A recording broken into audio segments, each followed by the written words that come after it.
ये है talks news network और आप देख रहे हैं पॉलिटॉक्स, राजनीति का कच्चा चिट्ठा। देखिए, आज स्थापना दिवस है। पूरे देश के अंदर कार्यकर्ता में एक संकल्प लेने का वक्त है कि जो चुनौती हमारे सामने हैं, कांग्रेस का त्याग, कुर्बानी, बलिदान कोई भूल नहीं सकता। चाहे कितनी ताकतें, कितनी जोर लगा ले, कांग्रेस मुक्त भारत की बात कर ले, ऐसी बात करने वाले खुद मुक्त हो जाएंगे। कांग्रेस तो हम हर घर में, हर दिल के अंदर है, देश के अंदर। क्योंकि सबको मालूम है कि जो आज़ादी की जंग लड़ी गई थी, कितने लोग शहीद हुए थे, कितने लोग फांसी के फंदे पे चढ़े थे, कितने लोगों ने लाठी गोलियां खाई और कितने लोग जेलों में बंद रहे। गांधी जी थे, चाहे वो पंडित नेहरू थे, सरदार पटेल थे या मौलाना अबुल कलाम आज़ाद थे, सब लोगों ने जिस रूप में जेलों में रह कर के एक संदेश दिया देशवासियों को एक करने का, उसका परिणाम रहा आखिर में अंग्रेजों को जाना पड़ा यहाँ से। संविधान बना अम्बेडकर साहब के सानिध्य में। आज दुख होता है उस संविधान की धज्जियां उड़ाई जा रही है देश के अंदर।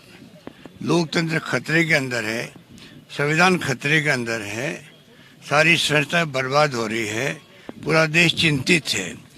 आज के वक्त में हमें एक नया संकल्प लेना है कि किस रूप में हम अपनी पार्टी की नीतियाँ, कांग्रेस के कार्यक्रम और कांग्रेस सिद्धांत, जिसने 70 साल से देश को कहाँ पहुँचा दिया। जब आज़ादी मिली हमें तो क्या थे हम लोग, ना पानी, ना बिजली, ना शिक्षा, ना स्वास्थ्य, ना सड़कें, ना नौकरी थी। आज सब कुछ देश के अंदर है, फिर भी सुनना पड़ता हम लोगों को 70 साल में कांग्रेस ने क्या किया। तो ये जो लफारी होती रहती है, लोग सब समझते इन बातों को। आज प्रतिवर्ष की भांति हम लोग मना रहे हैं कांग्रेस स्थापना दिवस। और इस मौके पर मैं कहना चाहूँगा कार्यकर्ताओं को भी कि कल का भविष्य देश का आप पे निर्भर है। हम चाहेंगे कि आप लोग मजबूती के साथ में आज जो हालात देश में उसकी चिंतन करें, मनन करें, एकजुट रहें और मजबूती के साथ में आम जनता का साथ दें, उनकी समस्याएं, उनकी पीड़ाएं, उनके सुख दुख में भागीदार बने। और जो जो मुद्दे हैं देश के सामने, चाहे महंगाई का हो, चाहे बेरोजगारी का हो, चाहे सांप्रदायिकता का हो, उसका मुकाबला करने के लिए भी एकजुट रहें। ये देश हिंदू, मुस्लिम, सिख, ईसाई, फारसी, जैन सबका है और सबने मिलकर आज़ादी जंग लड़ी थी। अब जो ये धर्म के नाम पे जो बंटवारा करने के प्रयास कर रहे हैं, मैं समझता हूँ कि इनकी पोल खुलती जा रही है। अभी राहुल गांधी जी ने जो बहस छेड़ी है हिंदू वर्सेस हिंदुत्व की, उसके मर्म को समझ निकाल सकता है। सुपरफिशियल बात नहीं करे। उनका मर्म ही था कि एक तरफ तो हिंदू है जिसके महान संस्कार, संस्कृति, परंपराएं सदियों से है, जिसके भाव ऐसे हैं कि प्रेम का, भाईचारे का, मोहब्बत का है।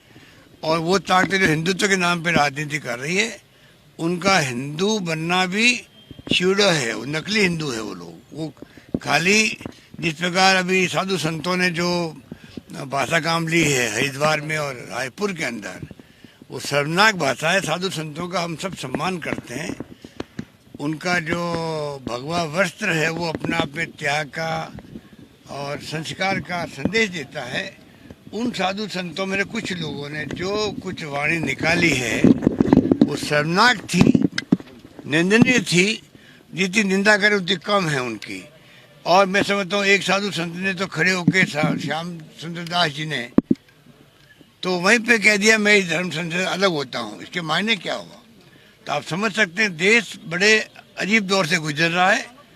ऐसे वक्त में कांग्रेस संगठन की, उसकी विचारधारा की, उसकी नीतियों की, उसके कार्यक्रमों की और ज़्यादा जरूरत है देश को। ये मेरा मानना है। महात्मा गांधी की प्रासंगिकता और उनकी महत्वता को चुनौती दी जा रही है। 2 दिन से उनके बारे में जितनी निंदा करे उतनी कम है। महात्मा गांधी जिनको अंतर्राष्ट्रीय अहिंसा दिवस, उनके जन्म दिवस को लेकर मना रहा, पूरी दुनिया मना रही, विश्व मना रही है। उस व्यक्तित्व के लिए, उस महान आत्मा के लिए, उस महापुरुष के लिए जिस प्रकार के लफ्ज काम लिए गए साधु संतों द्वारा, उसकी निंदा करे उतनी कम है। आप सोच सकते हो देश की दिशा में ले जा रहे हैं। जो माहौल देश में है उस माहौल के अनुरूप ये लोग अपनी वाणी को सामने ला रहे हैं। आप समझ सकते हैं कि देश किस दिशा में जा रहा है, उस हमें समझना पड़ेगा।